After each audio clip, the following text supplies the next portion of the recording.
ஆசிரியர் நிற்பாட்டா எழுத முடியாது. எழுதுதான் வாசகர்கள் கிடைப்பாங்க. அதை நிர்ணயிக்கிற மாதிரி தனது வாசகர்களை தக்க வைத்துக் கொள்ளவும் அவர்களுக்கு புது புது விஷயங்களை கொண்டு வந்து சேர்க்கவும் ஒவ்வொரு எழுத்தாளரும் ஆசைப்பட்டு கொண்டே இருப்பார்.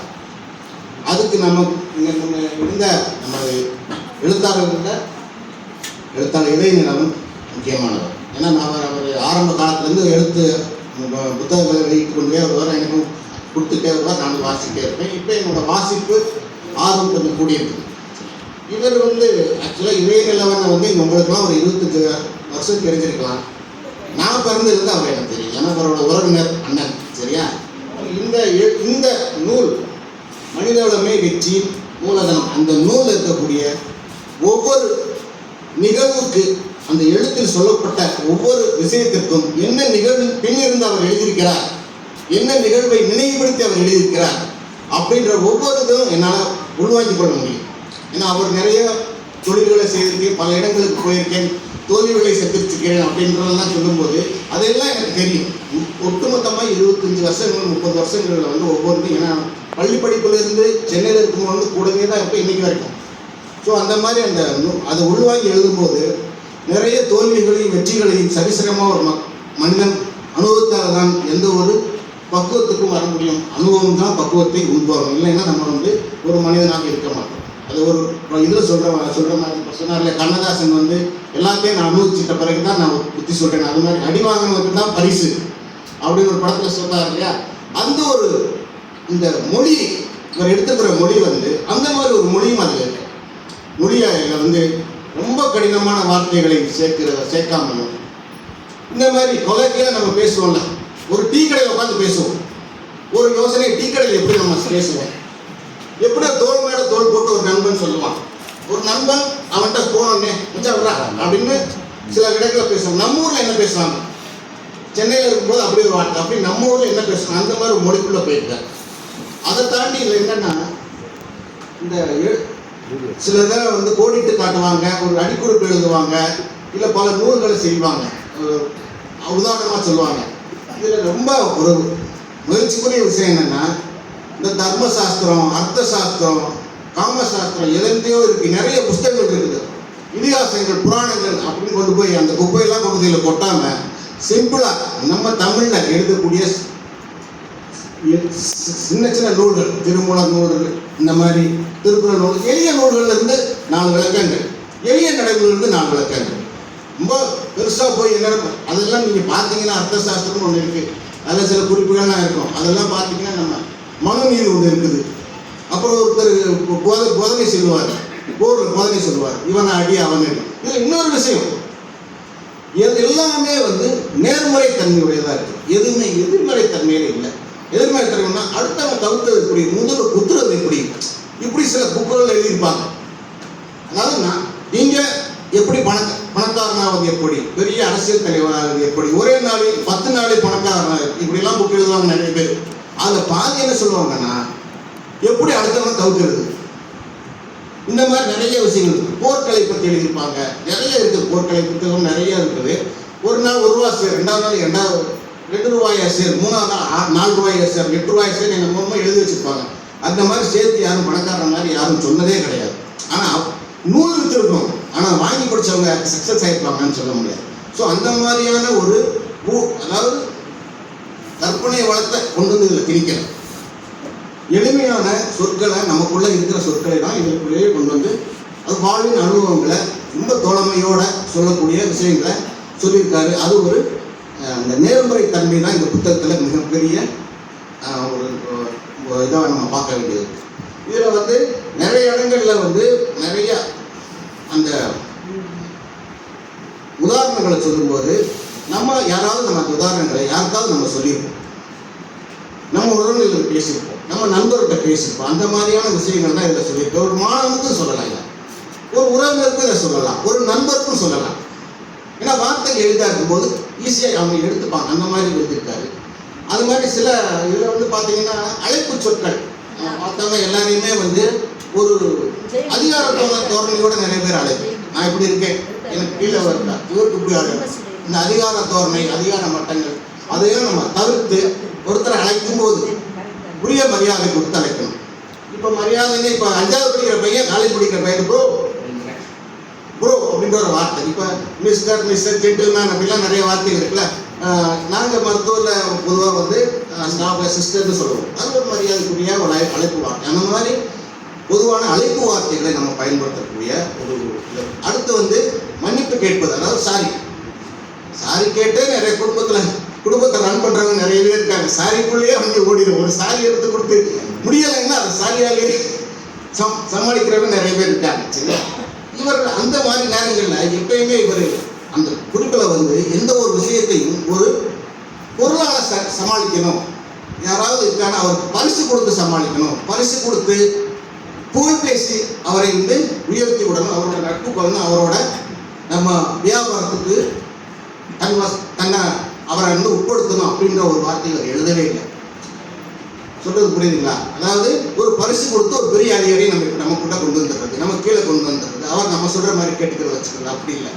அவரோடு இணங்கி நேர்மறையாக பேசி அவரின் எண்ண ஓட்டங்களுக்கு ஏற்ற மாதிரி நாம மாறிக்கொண்டோ அல்லது நமது எண்ணெய் ஓட்டங்களுக்கு ஏற்ற மாதிரி அவரை மாற்றியோ நாம் அடுத்தடுத்த நகர்வுகளை செய்ய வேண்டும் என்பதுதான் இதில் வந்து குறிப்பான முறை. நிறைய பேர் சொல்லுவாங்க, எல்லா இடத்துலையும் எல்லா டிபார்ட்மெண்ட்டும் இருக்கும். ஒரு ஃபங்க்ஷன்னா உடனே ஏதாவது சால்வை போட்டு ஏதாவது வாங்கி கொடுத்து முடிச்சு போனோன்னே, சார் எங்கள் ஊரில் திருவிழா சார் 5 நாள் லீவ் வேணும். லீவ் கேட்கறது கூட அது ஒரு நடைமுறை வச்சுருப்பாங்க. நம்மளோட நிலைமை அவர் தெரிஞ்சுக்கிட்டாங்க, நம்ம எப்போ லீவ் கேட்டாலும் கொடுப்போம். நம்ம அந்த அளவுக்கு அவரோட ஒன்றிணைந்திருந்தா அப்படியே நீங்கள் போயிட்டு வாங்கன்னு சொல்லுவாங்க. நம்ம அந்த மாதிரிலாம் இல்லாமல் சாதகம் கிடைக்க வேண்டியதுக்காக நிறைய விஷயங்கள் தவறான விஷயங்களை பண்ணுறோம். அந்த மாதிரி தவறான விஷயங்களை சுட்டி காட்டவே இல்லை. எந்த நேரத்திலையும் அது பண்ணக்கூடாதுன்னு சொல்லியிருக்காரு. அப்புறம் ஒரு உடை பற்றி சொல்லும்போது உடைகளை நம்ம பார்த்தோம்னா பாராட்டணும். அது ஒரு நேர்முறை தன்மை, அவங்களுக்கு ஒரு தன்னம்பிக்கை வரும், நம்மளோட உறவோடு வளர்ச்சி. அப்போ வந்து காவி போட்டவரை வந்து பார்த்தோன்னே உங்கள் முகம் தேஜஸாக இருக்குன்னு ஒரு வரி எழுதியிருக்காரு. அந்த வரி எனக்கு எப்படி அதை அர்த்தம் எடுத்துக்கிறதுன்னு தெரியல. இந்த காலத்தில் அதில் கொஞ்சம் அந்த வரிகள்லாம் கொஞ்சம் பயமாக தான் இருக்குது. அடுத்து வந்து அந்த ஒவ்வொரு இயல்லையும் வந்து ஒரு சிறப்பான ஒரு சின்ன விஷயங்களை வந்து இணைச்சிருக்காரு, ஒன்னோட ஒன்று தொடர்பு படுத்தியிருக்காரு. இப்போ சுயம் பொது புத்தி ரெண்டு இருக்குது. ஒன்று சுயம் நம்ம, ஒன்று பொது புத்தி. நம்ம 90 பேர் பொது புத்தியில் தான் இருக்கோம். என்ன சொல்லுவாங்க, தேவையில்லை பலசர கிடையா, ஏற்கனவே 1000 ரூபாய் வச்சா ஓடாதியா அப்படிமா. சரி அப்படின்றோம். சார் நான் ஃபோன் கடை அதான் ஊரெல்லாம் ஃபோன் கடை வச்சுருக்காங்க, நீ எதுக்கு ஃபோன்? நான் வந்து டீச்சர் ட்ரைனிங் படிக்கிறேன். அதான் படித்த டீச்சருக்கே வேலை இல்லையா அப்படின்னு. ஆனால் அவன் பையனை போய் டீச்சர் ட்ரைனிங் படிக்க போட்டுருப்பான். இல்லை அடுத்த நாளே அவன் கிடையாது. சரி, பொது புத்தி போடாது, விற்காது, வைக்காது இப்படின்னு இதே எல்லாமே தேர்தலில் ஒரு பொது புத்தியோட இருப்போம். தேர்தல் வாக்களிப்புக்கு ஒரு பொது புத்தியோட இருப்போம். நம்மளோட செயல்பாட்டுக்கு எல்லாத்துக்குமே ஒரு பொது புத்தியில் என்ன சொல்கிறாங்க அதை கேட்டுக்குவோம் அப்படின்றது இருப்போம். இவர் சுயம் பொது புத்தி ரெண்டைக்குள்ளே நீங்கள் தான் பயணிக்கணும். சுயம் என்ன சொல்லுதோ அது சிறப்பானது இருந்தால் அது சுயத்தை மட்டும் எடுத்துக்கங்க, பொது புத்தியை விட்டுருங்க. அதில் என்ன வருதோ அதை எடுத்துக்கலாம். ஆனால் பொது புத்தியில் சொல்கிறத வந்து நீங்கள் அதிகமாக கொண்டு வந்தீங்கன்னா அது அடுத்த நகர்வுக்கு அந்த நம்மளை கொண்டு போகாது. இன்னொன்று சொல்கிறாரு, மனோதிடம். எதையும் அணுவதற்கான மனோதிடம் நம்மகிட்ட நிறைய நேரங்கள் தோல்வியில் என்ன வந்துடுன்னா மனம் வந்து டிப்ரெஷன் சொல்லுவாங்க. அப்படியே மனம் வந்து குறைபாடாகி நம்ம உட்காந்துருவோம். ஆனால் எந்ததையும் அணுவதற்கு நம்மளை தயார் செய்யறதுக்கு எப்பயுமே மனோதிடம் அப்படின்றது எப்பயுமே இருக்கணும். அப்படின்றத மனோதிடமும் எப்படி நம்ம டிப்ரெஷனையும் தொடர்புபடுத்துறாரு. நம்ம மதிப்பு மரியாதை எல்லாமே தேவைப்படும். இகழ்வுன்னு ஒன்று இருக்குது, மதிப்பு மரியாதை ஒன்று இருக்குது, இகழ்வுன்னு ஒன்று இருக்குது. எப்பயுமே அவன் செஞ்சா அப்படித்தாங்க அது உட்படாதியா அப்படின்னு சொல்லுவோம். அவனை போக சொல்லு நான் பேசுவேன், அவன் ஒன்றும் செயல்பட மாட்டேன் இப்படின்னு சொல்லுவோம். அப்படி சொல்லாமல் நீங்கள் செய்யுங்க, முயற்சி பண்ணுங்க அப்படின்ற ஒரு சொற்களை அவர்கிட்ட சொல்லி பார்த்தா ஒரு தடவை அவர் தவறு பண்ணிட்டா கூட, இல்லை நம்ம தவறு பண்ணிட்டா கூட அடுத்த முறை முயற்சிப்போம். ஸோ அந்த மாதிரி மதிப்பு மரியாதை, இகழ்வு இல்லாமல் மதிப்பு மரியாதை, அதாவது குட்டி பேசுதல் அல்லது தட்டி கொடுத்தல் அப்படின்ற ஒரு வார்த்தைகளுக்குள்ள தட்டி கொடுத்தல், தவறு செஞ்சாலுமே தட்டி கொடுத்தல், நமக்கும் நமக்குள்ளே நம்ம அதாவது நம்மளே நம்மளை தட்டி கொடுத்துக்கிறது, அதை அடுத்தவங்க தட்டி கொடுக்குறது, அதையும் ரெண்டு ஒரு இதில் கொண்டு வந்திருக்காரு. குட்டி பேசுதல், தட்டி கொடுத்தல் ரெண்டையுமே ஒரு இதில் கொண்டு வந்திருக்காரு. அப்புறம் குடும்ப உறவு முறைகள். நிச்சயமாக குடும்ப உறவு முறைகள் வந்து நம்மளை வந்து பாதி உறவுகள் வந்து நம்மளை வந்து நல்லெண்ணத்தோடு அணுகக்கூடியதோ, பாதி உறவு முறைகள் நம்மளோட வளர்ச்சியில் வந்து ஒரு விதமான எதிர்மறை எண்ணங்களை உருவாக்கக்கூடியதுமாக இருக்கும். இது எல்லாருக்கும் தான் இங்கே யாருக்குமே அதில் மாறுபாடு இருக்கக்கூடிய வாய்ப்பே இல்லை. சரிங்களா? அது யாராவது மாறுபாடு இருக்காது. சரிங்களா? அதுதான் சமூகம். சமூகம்னா குடும்பம், குடும்பம்னா சமூகம். குடும்பத்தில் சமூகம் என்ன நினைக்கிறதோ அதுதான் குடும்பம். அந்த மக்களும் அதே தான், இந்த மக்களும் அதே தான். ஸோ அந்த மாதிரி குடும்ப உறவு முறைகளில் எப்படி ஒத்து போதல், யாரோட யார் ஒத்து போதல் அப்படின்ற விஷயங்கள், விட்டு கொடுத்தல் அப்படின்ற விஷயங்கள். ஏன்னா குடும்பத்தில் எப்போ சண்டை வரும்னா கல்யாணம் நல்ல காரியம், அதில் தான் சண்டை நிறையா வரும். ஏன்னா பேர் போடலை கட்டுங்க, என் பேர் 3ஆவது நாள் போட்டுருவாங்க, நீங்கள் சரியாக கூப்பிடலன்றாங்க, வரலன்றாங்க. இப்போல்லாம் அந்த பிரச்சனையே இல்லை. எல்லாருக்கும் வாட்ஸ்அப் அடிச்சு பேசாமல் உட்கார், வந்தே வாக்கு வராதவங்க இருக்கட்டும், அதை ஜிபேயில் மையப்படுறான்னு சொல்லிட்டு முடிஞ்சு வயசு. ஸோ உறவு முறைகளில் எப்படி ஒத்து போகிறது, எப்படி இணங்கி போகிறது, எப்படி, அதாவது உறவு முறையிலேயே, அதாவது ஓவராக நம்ம மேலே உரிமை எடுத்துக்கிற ஒரு குரூப் இருக்கு. அதே அவர் சொல்லியிருக்காரு, ஓவராக அவங்க எப்படி அவங்களுக்கு ஒதுங்குறது. அதே மாதிரி அட்வைஸ் சொல்கிறவங்க ஓவராக சொல்லுவாங்க, பயங்கரமாக எங்கேயோ போய் சொல்லுவாங்க. நம்மளால் அந்த அட்வைஸுக்கு நம்ம தயார்படுத்திக்க முடியாது. அந்த மாதிரி ஆட்கள்கிட்ட எப்படி அதுக்காக நீங்கள் சொல்கிறாங்க நான் ஒன்றும் பண்ண முடியாது போயா அப்படின்னு சொல்ல முடியாது. அவங்ககிட்ட எப்படி ஒதுங்கிக்கிறது, அவங்க எதுக்குன்னு அவசியம் இல்லை, அவங்ககிட்ட எப்படி ஒதுங்கிக்கிறது, அதுக்கும் அவங்க ஒரு ஆலோசனைகளை சொல்லியிருக்காரு. அடுத்து சூசகமாக விஷயங்களை பேசுறது, சூசகமாக ஊடகமானு பேசுவாங்க இல்லையா, சூசகமாக ஒரு விஷயங்களை எப்படி நம்ம பேசிக்கிறது. ஒருத்தர் குறிப்பால் உணர்த்துதல் அப்படின்னு சொல்லுவாங்க. அந்த குறிப்பால் உணர்த்தல்கள் அந்த வேலை பழைய கால நிறைய புராணங்கள் இதில் நம்ம தமிழ் இலக்கியங்கள் அவர் குறிப்பால் உணர்த்தல்னு சொல்லுவாங்க. இப்போ எல்லாம் படத்துல எல்லாம் குறியீடு வைக்கிறாங்கன்னு சொல்கிறாங்க. குறியீடுன்னு சொல்லி நிறைய வைப்பாங்க. அது மாதிரி நம்மளோட தேவைகளை நாம் எப்படி சூசகமாக சொல்கிறது, அடுத்தவரோட தேவைகளை நம்ம எப்படி சூசகமாக புரிஞ்சுக்கிறது. இதுக்கு ஒரு உதாரணமே அவரோட வாழ்க்கையில் உதாரணத்தை அவர் அதிலேயே பதிவு பண்ணிக்கிறார். அப்புறம் செயல் திட்டம், நிர்வாகம் ரெண்டு இருக்கு. செயல் திட்டம்ன்றது யார் வேணாலும் எழுதிக்கலாம், செயல் திட்டத்தை வடிவடிச்சிடலாம். ஏன்னா ஏதாவது கடை எழுதி ஒரு 4 பேஜில் அடிச்சு வச்சிடலாம். இப்போ நாங்கள் மருத்துவ அறிவியல் அந்த ஆராய்ச்சிக்கு செயல் திட்டம் ப்ரொபோசல் சொல்லுவாங்க, எழுதி கொடுத்துருவோம், வேகமாக கொடுத்துருவோம். அதை நிர்வகித்து அந்த ரிசல்ட்டை கொண்டு வரணும். 100 பேர் இருந்தா 10 பேர் தான் கொண்டு வரும். நிர்வாகம் வேறு, செயல் திட்டம் வேறு. செயல் திட்டம் ஆயிரக்கணக்கில் இருக்கும், நிர்வாகத்தில் சக்ஸஸ் ஆகிறது ரொம்ப ரொம்ப கடினம். அதே நம்ம வாழ்க்கையில் அதுதான். நம்ம வாழ்க்கையில் தீபாவளிக்கு ஒரு செயல் திட்டம் வச்சுருப்போம், அதை நிர்வகிக்க தெரியாமல் என்ன ஆகி போயிடும், சொதப்பி. ஒரு சாதாரண வெளியூருக்கு போகக்கூடிய ஒரு விடுமுறை சுற்றுலா செயல் திட்டம் வச்சுருப்போம், அதை நிர்வாகம் பண்ண முடியாமல் நம்ம தோற்றுவோம். ஸோ அந்த மாதிரி இன்னொன்று இந்த இடைத்தரகர்கள், புரோக்கர்கள் அப்படின்னு சொல்கிறாங்க இல்லையா, நம்மளை இப்போ உத்தோசியை பற்றி இருந்தார். இந்த மாதிரி இவங்க நம்மளை எப்படிலாம் நம்ம ஏமாற்றுவாங்க, சில நேரங்களில் நம்மளை திசை மாற்றி விட்டுருவாங்க அப்படின்றதுக்கு கற்று சொல்லியிருக்காரு. அவர்களையும் நம்ம இப்போலாம் இப்போ இடைத்தரகர்கள் வந்தோடனே நமக்கு யார் ரியல் எஸ்டேட் காரணமாக ஞாபகத்துக்கு வந்துடுவாங்க. சென்னைக்கு மிக அருகில், காஞ்சிபுரத்துக்கு பக்கத்தில் இருப்பாங்க, ஆனால் சென்னைக்கு மிக தேனியில் மிக சுவையான குடிநீர் கொண்ட அப்படிம்பாங்க. அப்படியே கூட்டு கோடியில் படிவாங்க. ஸோ அந்த மாதிரி நிறைய இடைத்தரகர்கள் ஒரு நிர்வாகத்திற்கு, ஒரு பிஸ்னஸ்க்கு இப்போ தேவைன்னா இல்லாமல் இல்லை. அவங்க எப்படி அவங்க உண்மையானவங்க இருக்கணும். அப்போ இடைத்தரகர்கள், புரோக்கர்கள்ட்ட நம்ம எப்படி பாதுகாப்பாக இருக்கணும், நம்ம இடைத்தரகர்கள் எந்த அளவு உண்மையாக இருக்கணும். ஏன்னா ஒரு தடவை நீங்கள் ஏமாத்திட்டீங்கன்னா அடுத்த அளவுக்கு அவர் வர மாட்டார், திருப்பி நம்ம அணுக மாட்டார், பல பேர் சொல்ல மாட்டார். இந்த ஒரு நிர்வாக இதில் கொஞ்சம் சுட்டிக்கு காமிச்சிருக்காரு. அவர்கிட்ட போய் கரெக்டாக இருக்குங்க, அவர் செஞ்சு அவர்கிட்ட சொன்னீங்கன்னா கரெக்டாக ஒரு நல்ல இடத்த காமிப்பார் அப்படின்ற ஒரு விஷயம் அவருக்கு வேணும். அந்த மாதிரி விஷயங்களையும் இதில் சுட்டி காட்டியிருக்காரு. அப்புறம் துதிபாடல் அப்படின்ற ஒரு, நான் ஏற்கனவே சொன்னது தான் துதிபாடல். ஏற்கனவே சார் சார் மாதிரி வருமா சார், நீங்கள் தான் சார் இந்த ஆஃபீஸில் பெரிய ஆள் அப்படிமா, நீங்கள் தான் சார் நான் பண்ணுற பிஸ்னஸ் சூப்பர் மாதிரி வெளியே போய் அவங்க இழிச்சான், நீங்கள் எப்பயுமே அப்படித்தான் அப்படின்னு வெளியே போய் பேசுவாங்க. எனக்கே சந்தர்ப்பம் கிடைக்கும் 4 பேர் கூப்பிட்டு சண்டை போடுவாங்க. நம்ம நினச்சிருக்கோம் அவரெல்லாம் நம்ம பக்கம் அப்படின்னு. துதிபாடுறவங்க எப்பயுமே பக்கத்தில் வச்சுக்கக்கூடாது, கொஞ்சம் தள்ளி ஒரு அடி தள்ளியே நிறுத்தி பார்க்கணும், அவனை அனலைஸ் பண்ணணும் அப்படின்னு சொல்லி. சரி, அதுக்கடுத்து இது சாதி பாராமை ரொம்ப ரொம்ப முக்கியமான ஒரு தலைப்பில் எழுதியிருக்கார். சாதி பாராமை.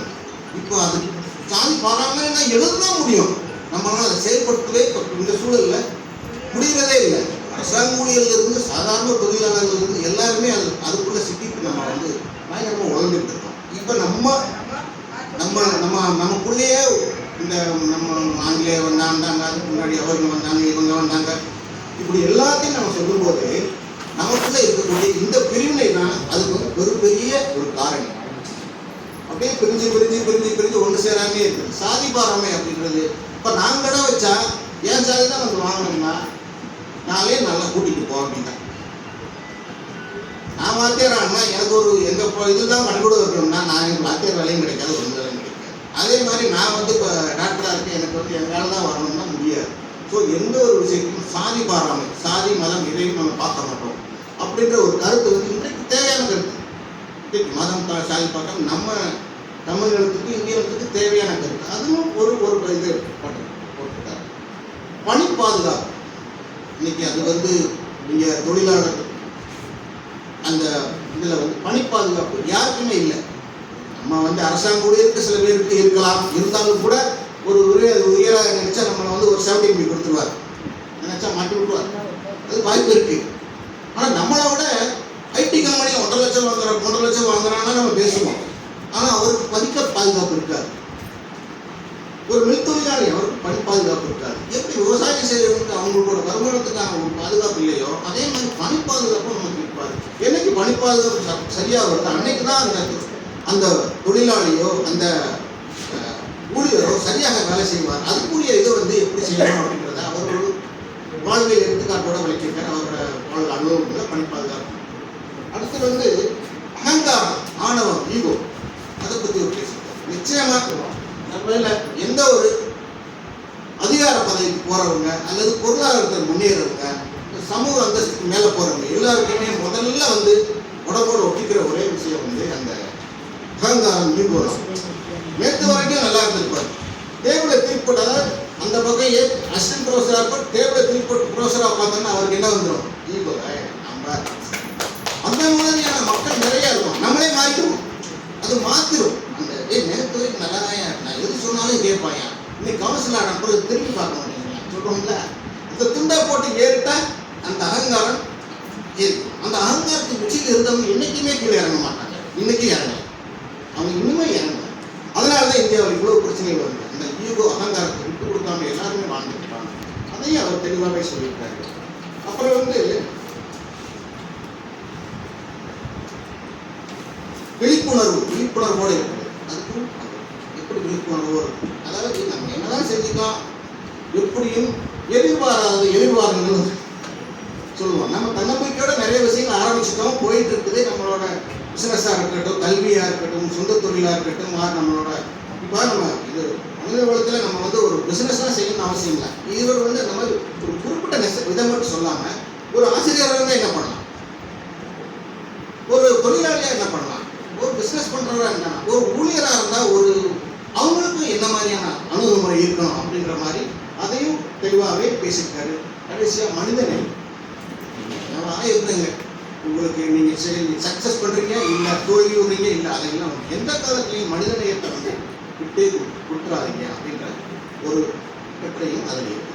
கடைசியாக வந்து இந்த மனித வளமே வெற்றியின் மூலம் இதுக்கு இந்த மனித வளம் அப்படின்றது இது எல்லாமே தான் மனித வளம். எது ஒரு கல்வியிலேருந்து ஆரம்பிச்சு இப்போ சொன்ன அத்தனை விஷயங்களும் மனித வளம் தான். அந்த மனித வளத்தை எல்லாத்தையும் ஒரு பெரிய படிப்பாளியாக இருந்தோம் இதையெல்லாம் இல்லைன்னா அவனுக்கு மனித வளம் எந்த விதத்துலையும் உதவாது, கல்வி உதவாது அப்படின்றது மனித வளம். இப்போ நான் காலையில் தான் அந்த நீரதிகாரம் அப்படின்ற ஒரு விழாவோட 2வது படித்து முடித்தேன். கடைசி அத்தியாயம் எப்படி முடியுதுன்னா, ஆக்சுவலாக வந்து பல திட்டங்கள், பல ஆயிரம் மக்கள் வேலை பார்க்குறாங்க, நிறைய பேர் இறந்துட்டாங்க, பெண்ணிப்புக்கு அப்படிலாம் முடியும்போது மதுரையில் நடக்கக்கூடிய அந்த திருவிழா, சித்திரை திருவிழா, தண்ணீர் இல்லை.